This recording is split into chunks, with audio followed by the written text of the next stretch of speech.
End of story.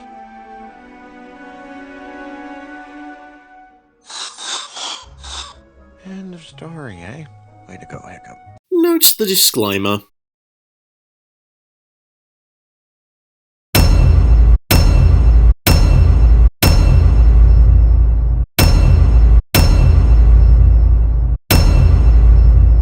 Before I make a start to today's video, I'd like to introduce a good friend who will be joining me in producing Sins for this case. All rise for the Honourable Grandy Tomias. Thank you, Cheese. Proud to be here. I've been looking forward to reviewing the evidence of today's case. Likewise, Bud. And without further ado, court is now in session. This is Burke. So far off the map that it might as well not exist. And yet, this movie exists. Great. So we're already starting with this.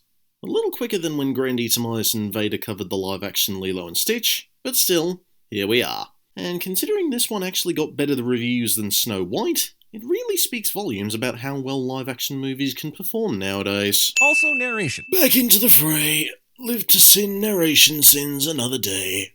Alright, 20 sins for sinning This Is Burke. Also, I have a feeling that a lot of the sins I'm going to cover will most likely be the exact same as my previous video on the subject, so for any that come up, be prepared for some double dipping sins.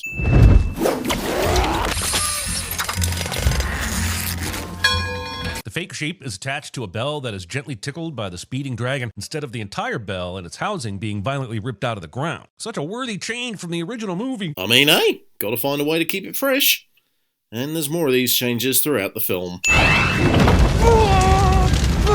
Dragons. If this wooden door can withstand dragon fire, why are the dragons a problem at all? Just build everything out of this mythical door material. Metallic lining around the edges. And like I said in the first film, various wood types can actually be fire resistant. Grunkles, Nadders, Zipplewax, Skrells. Excitement? What? The meathead with attitude and interchangeable hands is Gobber. Who is narrating Hiccup in the future talking to right now? It's not us, right? What on Helheim? This has to be a whole new level of yak dung you've brought up here. This stunt is only impressive because the Norse god of convenience decided to make this guttering line up exactly with the fire on this house. Yeah, I don't care about that convenience, Sin, because there's no such Norse god. And then there's the monstrous nightmare. Imagine being so impressed with your own rock climbing skills that you refuse to use your f***ing wings. There's not enough space up there for the dragon to land, so his only other option was to climb. Come on, give me something to shoot. What happened to the Night Fury being characterized as the dragon that never shows itself? I guess dragon that never shows itself until our main character needs to bring it down doesn't have quite the same ring. Oh, for the love of Thor. That's not what Hiccup meant when he said that. He just meant it doesn't show up close to Burke. He even says that it doesn't even steal food. Hence why there's very little information on the Night Fury species in the Book of Oh wait! I just realised you didn't even pay attention to the animated film.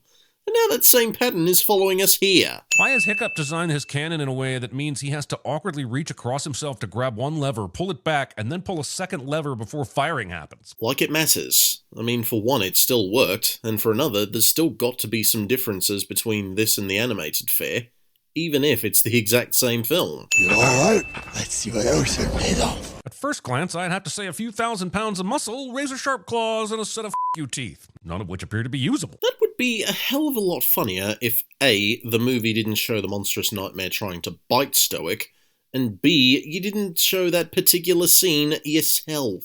Every time you step outside, disaster happens. Honest parenting. Sinning honesty. Oh wait, this is CinemaSins. Of course they'd sin honesty. What the hell was I thinking?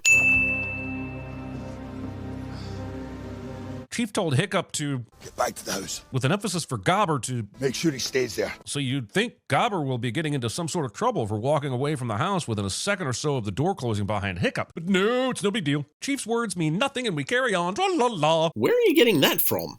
Gobber's got more important things to do than babysit a fishbone of a boy who just expressed his displeasure at being sidelined after telling everyone else he felled a Night Fury. For instance, running a blacksmith stall, and later training new recruits. We're all descendants of the finest dragon fighters from everywhere Vikings ever travelled. But mainly Scotland. Actually, they address this later on. For one, this isn't Scotland. more so a Scandinavian region like Norway or Iceland. And honestly, I thought we would have left this Scotland mix-up yak dung back during the animated trilogy. Secondly, they mentioned that this is purely a settlement for the toughest warriors in the world, mentioning people from East Asia, Southeast Europe, and Northern Africa. This is actually an interesting bit of story build-up here, and here's CinemaSins proclaiming everyone's from Scotland. We are the warriors of Berk, the roughest, toughest tribe this side of the sun.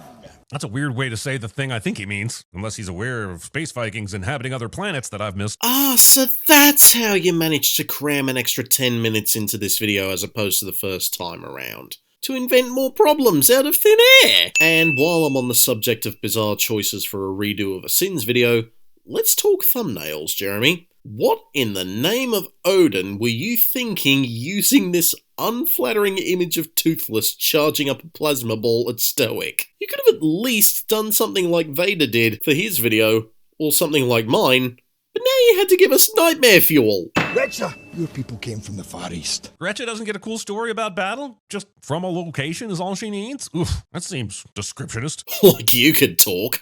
You called everyone Scottish earlier, just because of their accents. And meanwhile Stoic later goes to two other individuals and explains where they're from. And yes, while I did say it was a neat addition, this does however imply that unlike the animation, where Berk has been around for 7 generations and roughly 300 years, this iteration is a bit vague, most likely because of this change. Wait, what am I doing? This isn't a comparison piece, I'm supposed to be sitting Jeremy for Odin's sake. Anyway, the idea here is that they came from these faraway lands to fight the dragons and shouldn't just run away. Do we stand a chance of finding the nest before the ice sets in? Using the mystical forces of bone marrow to ask, do I have a chance of winning the lottery, instead of asking for the lottery numbers themselves. Sinning Gothi.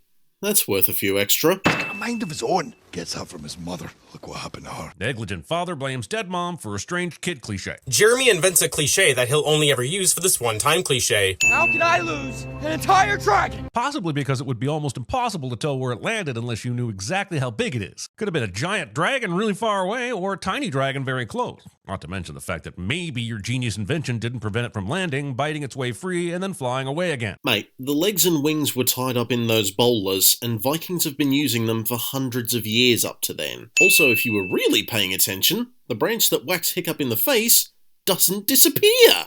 What a twist! Bringing a tiny dagger to a plasma-breathing Night Fury fight. Calling this scene a fight. Toothless is at Hiccup's mercy here until he cuts the ropes and Toothless turns the tables. Toothless seems content to accept his fate, instead of bathing this fool in his poorly adapted haircut in magenta flames. And how would you expect him to do that? He can't reach up when he's tied down like this. Not like you, Dad. You think I can do these things, Marlin, but I can't. Cliche. In what world did any of that make sense? Marlin held Nemo back from doing things because he was a helicopter parent. Hiccup, however, is realizing he can't do what Stoic always wanted him to become. No more this. Use your sister to all of me. I hope DreamWorks got a huge discount on Gerard Butler's feet, considering they're clearly reusing his audio from the first movie. You take that back right now, you Thor-damn monster. Also hypocritical since you're repeating the narration sin from the first movie's video and don't expect any favours for when they pull out the sequels, Jeremy. I'll be back. Probably. It's dark out. Is the Viking community leaving for the Dragon Island at night? That seems like a terrible idea. Am I a better Viking than they are? You would not make it one day in a proper Viking course. They're going early to the nest because it takes a long time to sail over there. And it's daytime once they arrive at the fog. There's one reason to be thankful for the zoom in on Astrid's behind. I suppose it's so that I can more easily sin the lack of skulls on her skirt. That was the best part of OG Astrid's outfit. Not that I'm disagreeing, but you're saying that it's a sin that something from the original wasn't included. Meanwhile, you've been sinning things from the original that were included. I'm getting really close to playing Green Day again due to the contradictions here. Also, I'm fairly certain that's not the only reason you're thankful for the shot of her behind.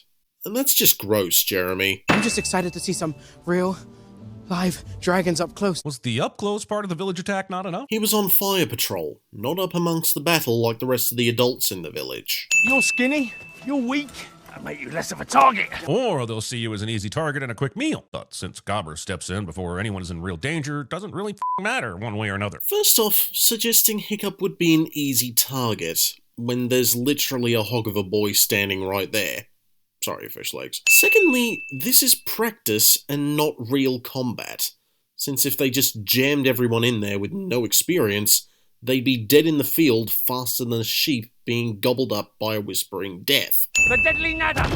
Attack 8, armor 16, The hideous stickleback. plus length and stealth, times 2. Why did you give the armor and attack stat of the first dragon, but just the stealth of the second? They'll do an entirely different stat for the third dragon, which means I have no basis for comparison for any of these numbers. You can't just say random nerd things and expect to be cool, nerd. Take a seat, Stifler. We need to talk about your use of nerd as an insult. Aren't you gonna, teach us something first? I believe in learning on the job. Yes, but this isn't learning on the job because this isn't the eventual job. This is supposed to be the training. You do know they're going to use this training to eventually kill dragons, right? So this learning on the job is them taking this challenge head on in preparation for when they actually take one down out in the field. Remember, all dragons have a limited number of blasts. How many's a Grunkle have? Ooh, 6! What an oddly specific evolutionary inconvenience. Oh, come on. He brought up evolutionary disadvantages on the Nada in the first movie, and now this? Why didn't you bring it up in the first film when you were talking about the Gronkle missing shots? No bother. Here comes the double up sin. Also, for this part, I'll let Grandy Tomias take over. As someone with a biology degree, I can tell you that evolution does not work by making an organism perfect. There will always be drawbacks to any adaptation, like how the teeth of rodents can keep growing if they get broken, but they always have to wear them down to prevent their teeth from harming themselves. The dragon will always go for the kill. This just seems like one of those lines that's meant to inject intensity into a very PG situation, considering the dragon attack at the start of the film did not show dragons killing a single person. That's exactly the point! It's to show that Gobber was wrong here, since the dragons only fight back after the Vikings attack them. The dragons were only raiding the village for food. Also, you're doubling up again! Since you mentioned people not dying through the original trilogy. Some may have died, but it's not important to show that in the movie, because we can imagine dragons killing people just fine. Wait, you guys saw that, right? I'm not going crazy, am I? Imagine Aha! I knew it! Anyway, 2 sins. Not collecting the rare dragon scales for sweet armor accessorizing or something cool for craft night. You know Hiccup absolutely indulges in craft night. That could be true, but as for the armor creation, that won't show up until DreamWorks makes How to Train Your Dragon 3 into a live-action film. Listen, I don't dragon biology much, but it's always bugged me that Toothless struggles to fly this much without a tail fin. And don't give me some, well, the aerodynamics just don't support flight without a tail fin exactly this size and proportion to the body. It's a mythical fire-breathing wing lizard, Maverick. First, we're talking about dragons. Everything about their biology is made up, regardless of how much or little they would be scientifically plausible if they were living creatures. Second, long tails create drag during flight, so they need fins to stabilize them. This is literally why planes and helicopters have fins on their tail ends. Thirdly, yelling at the screen. Or, more accurately, at the viewers. Which is just harsh. Also, how did it get such a clean break? There's no blood, bone, or exposed tissue. It looks like the fin was very neatly, almost surgically clipped off. Yeah, not continuing with this one because I don't care about that last point. What I will mention here is, for one, Toothless hit the ground, skidded along it for what seems like 7 or 8 meters, and came to settling on or near that boulder. With that speed and angle, most of the foliage and stone there would have ripped his left tail fin off, and considering he had laid there for several hours after the raid, then spent the rest of the day and half of this one in the cove, there's a possibility the wind and exposure could have likely caused it to scab over. For another, why would you want to see that? That wouldn't enhance the movie experience for anybody. Jeremy Scott, ladies and gentlemen. He only seeks to make movies worse. Oh, Hiccup has realized he can make millions of dollars by turning this adventure into an animated hit. Well, to be more accurate here, he'd first have to live through this experience, write it down in his own scriptures that will probably sit untouched for thousands of years, pass away with his legend basically becoming, well, legend, have his story translated into English, have it published in a series of books by a British writer named Cressida Cowell, bring in the two animators who worked on Lilo and Stitch and have them come together once again to make a movie together, change up some aspects of the story like the new characters, dragons and plot lines, have it picked up by DreamWorks, make it into a trilogy of animated movies plus 5 shorts and 2 to 3 TV shows, introduce a full experience theme park at Epic Universe, and then get some of the crew back together to put out a live-action movie that's been greenlit for sequels even if it wasn't as successful or great as the animated ones. Okay, most of that isn't true, but I wanted to showcase how ridiculous Jeremy's comment was. Also, why did he draw the side that was clearly missing first? Says the man who's supposed to be hyper-observant, yet misses important plot details. That's right, little lol cow. Move for Uncle Cheese. Wait, did I really just say that? Why would I read words when I can just kill the stuff the words tell me stuff about? People who don't read the Bible for themselves. Must resist making a joke that will offend religious people. I've even made, cards. Shamelessly plugging the stupid card game that came after the first movie. Or it was more likely a reference to the second movie, where he had those exact same cards at Drago's lair. Forgetting to say thank you when a cat has shared its dead things with you. But Hiccup already gave Toothless this fish, and Toothless has just hacked up half of it for Hiccup to have as a trust exercise. Secondly, we don't generally say thank you when a cat brings dead or alive things into the house. I've had several instances where I've had to take skinks back outside after my cat brought them in. Thirdly, you use the wrong it's here. I'm not one for being a grammar Nazi, but I wouldn't be doing my job correctly if I didn't point this out. It appears Toothless has drawn some sort of portrait of Hiccup with his brain spooling out all over the place, indicating his ultimate plan to murder the human and examine what lies inside. We did not get that movie. Okay, sit down, Hannibal Lecter. That's not what Toothless is doing here. He saw Hiccup sketching him out on the dirt and decided to have a go himself. And those squiggly lines at the top are supposed to be his hair. Hiccup works in the forge all night long to make a tail for Toothless and no one notices. Not even Gobber, who also works there and would have never allowed weapons to be smelt into a tail fin. But he's doing this incredibly late at night with a dim glow from the forge, so no one will know what's going on. And like we hear in most of the animated works, he sometimes will be burning the midnight oil to come up with something for Toothless or for himself. And most of those swords are probably out of commission anyway. I don't know if any of you have tried to manhandle a cat's tail while they're eating, but those of you who have will respect this. Hiccup survives this sin on a deep and personal level. Nah, we won't. Especially when he's holding on to the tail for dear life, and the rest of us can only get away with a scratch or two.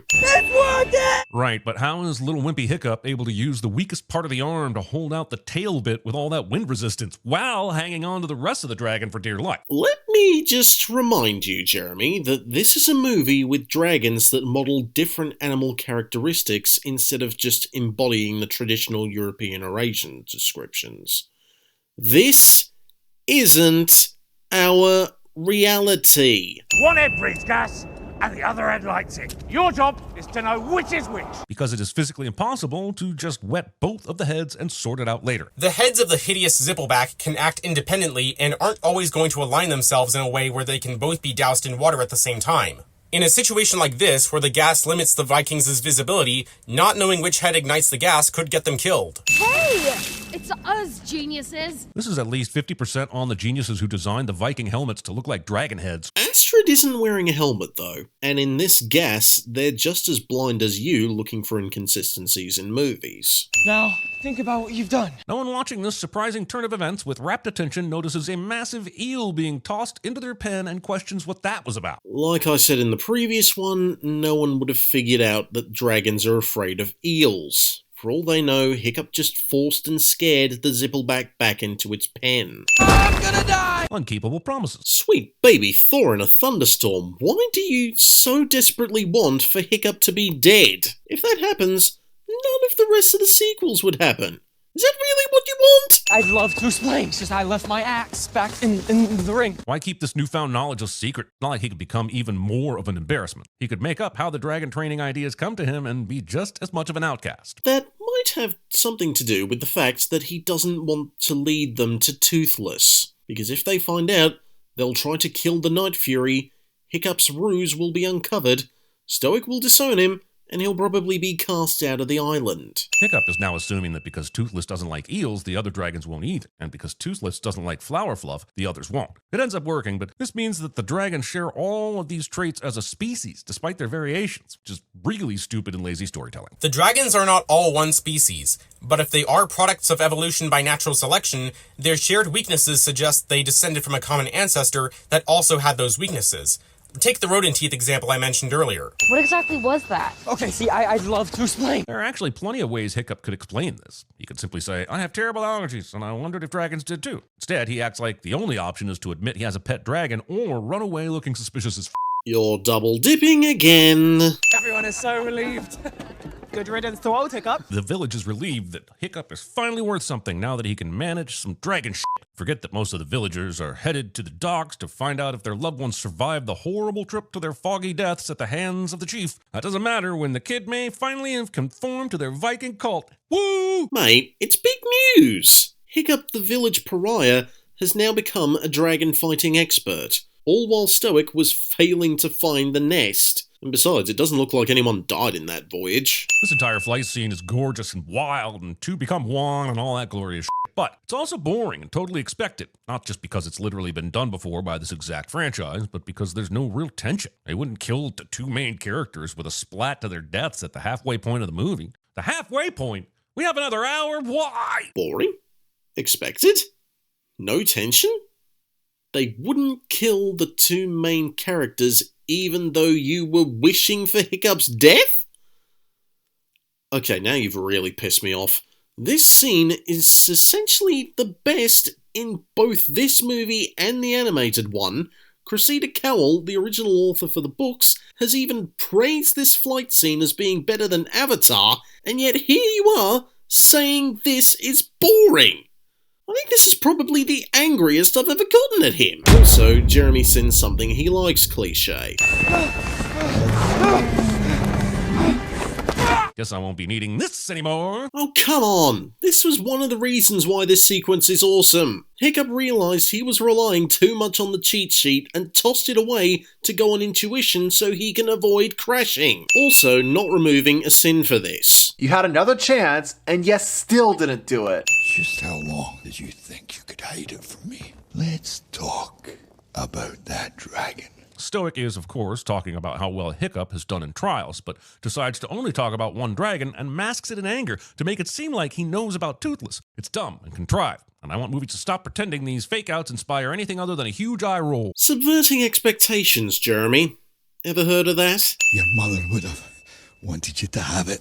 It's half of her breastplate. It's fortunate that one breast fits Stoic's head and the other fit Hiccup's. The female body is a wonder of adaptability. Jeremy, are you unaware that medieval breastplates cover more than just boobs? As you can see, breastplates can cover most of the wearer's torso, so there is more than enough surface area to make two helmets. It keeps her close, you know. Not bonding with your son for all of his life until this moment when you tell him both of your heads are nestled in a cavity. Yeah, I don't care about that pun.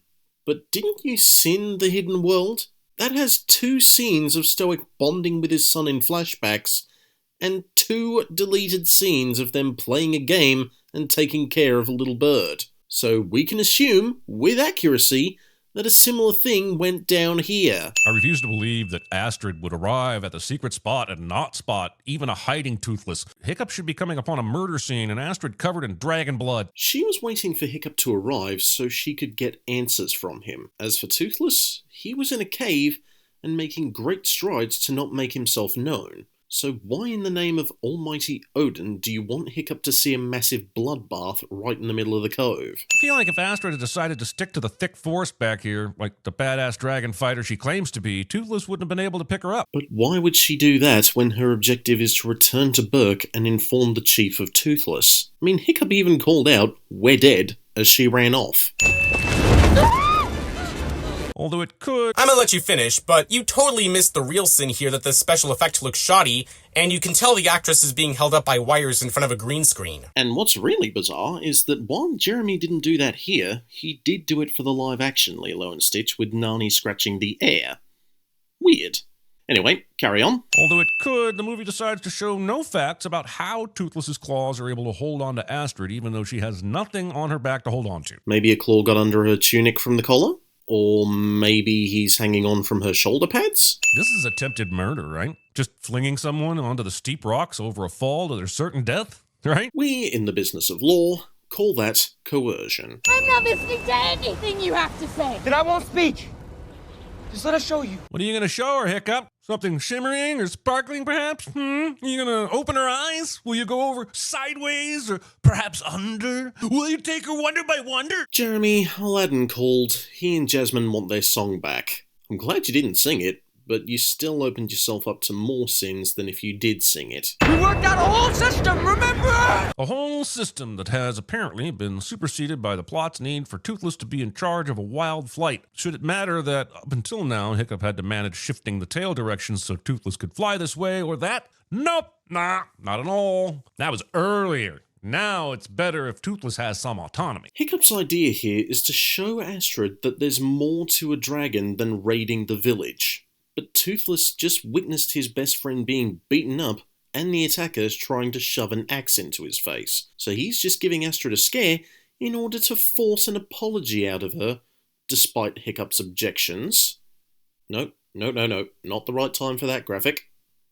Thank you. And also, like Vader mentioned, Toothless was probably learned to steer by now, due to the months of training with Hiccup. Thank you for nothing, you useless reptile! If there's one line that I could point to sum up how hollow this movie leaves me, it's this one. It's a great line in the first movie with an even better delivery from Jay Baruchel. So unique that I don't think it can be repeated, nor should it. It's like playing the hits, except all the instruments are out of tune, and the tribute band was so proud of its punny name that it never bothered to learn the songs. As someone who didn't actually seem to mind this live-action adaptation, I do have to agree that Hiccup's line delivery, specifically the sarcastic ones, do falter a bit when Jay Baruchel isn't at the helm.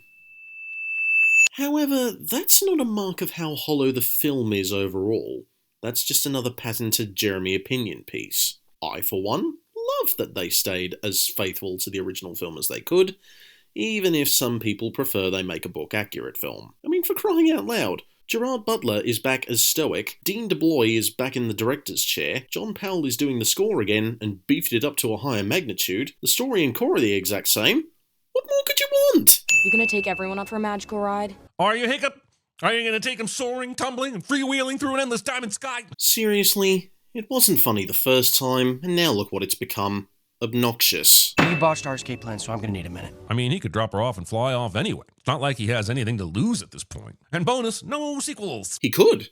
He could do exactly as you said. But why? It wouldn't serve a purpose in the story, and spoiler alert, there would still be sequels. Only now, it's more about Stoic trying to search for Hiccup, and Astrid would continuously be living in doubt with her decision.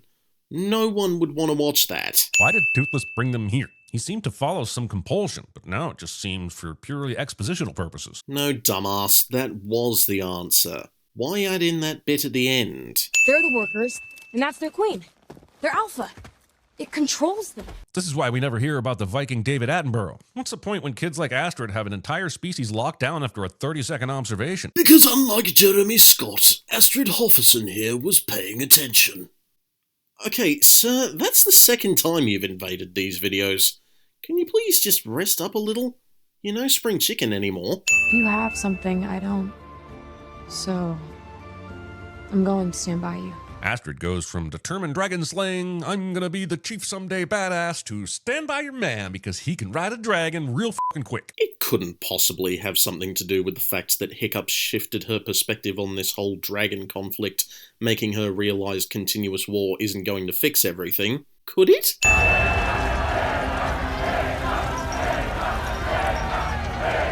This hiccuping goes on for all the 30 fucking seconds of the sometime. Jeez, Mr. Tryhard over here or what? But then I can understand why you think this is annoying, since you've probably never had anyone chanting your name during a school sports day. The trials happen every year and are yet to be established as not in any way, shape, or form safe enough to be a spectator event. Need I remind you of the Goblet of Fire mention in your previous video? That Vader and I both covered? Then Vader offered a reiteration of in his own Sins video? A lot of the blame for what happens next here is firmly on Gobber. Nah. I don't have the patience to cover this pile of yak dung. This particular event is supposed to show Hiccup killing his first dragon. Gobber probably assumed he was going to use another unorthodox method here for stopping the monstrous nightmare's heart or lopping its head off. And once finished, could teach the rest of the Vikings how he did it. All the villagers pile into the pit to come after the Night Fury, but not to save Hiccup moments ago. So I guess they're not really that excited about Hiccup being one of them after all. Because the goal of the Trial of Flame was to prove oneself as a real Viking by slaying the monstrous nightmare without any assistance or chance to be saved. It was either kill or be killed, and these Vikings value their tradition so much that they would have accepted if Hiccup didn't make it out alive. So everything in the ring, a trick? A lie? It didn't involve violence, but it still required skill. It wasn't a lie any more than throwing water over them was a lie. Oh, for the love of... Hiccup was sent into the arena by his father to learn to kill, yet Hiccup defied this wish and became a tamer. That's why Stoic is upset here. The dragon. That's what you're worried about. Not the people you almost killed. Movie doubles down on cheap tension by making adults irrational and never fixing it. Want some drama? Just blame the kid. Alright, I've had it with this. Stoic is blinded by anger here. I'm the first Viking in who knows how long who wouldn't kill a dragon. First to ride one, though. They can't know either of those things are true. Correct! They can't know if they're true, but how could they possibly know that they aren't true? Canonically speaking, Valka's not going to show up until the next movie, and everyone assumed she was dead up until that point. Did something crazy. That's more like it.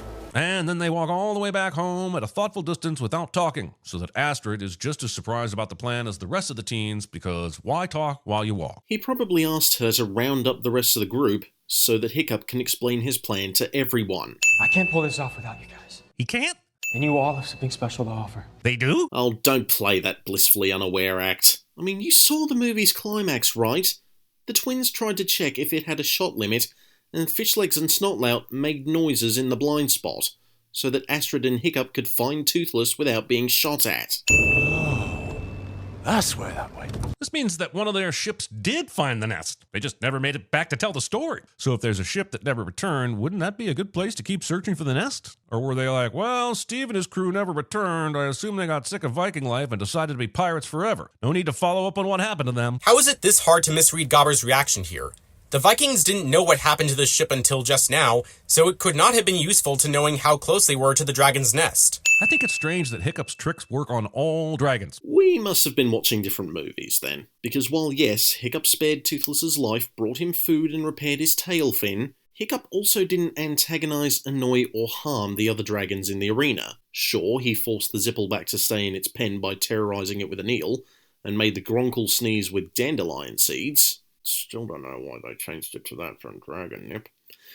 But he also incapacitated the Nadder with a chin scratching, and used a light to distract the terrible terror back into its cage, and showed mercy on the monstrous nightmare until Stoic screamed, causing it to attack Hiccup all over again. So the dragons giving Hiccup this chance probably wouldn't be too much of a stretch. I'm no military tactician, but I think it's usually a common practice to wait until you can see the enemy before unleashing all of your ammunition into an abyss. No, dumbass, they didn't unleash all of their ammunition on the nest, and they packed plenty of it with them before they left. And I mentioned this in a comment on Vader's video, but Jeremy seems to suggest that they need to see the Red Death before unleashing their arsenal, when the idea was for them to entice her to exit the nest and try to take her down. Oh man, I'm tired. I think I'm gonna let Jeremy from 2015 handle this one. I do not believe you can punch holes in mountains by lobbing small rocks at it. I just don't think that makes any logical or scientific sense at all. Even if the mountain is hollow and has walls this thin, you're still on thin ice with me, movie. Well, hey, that's cheating!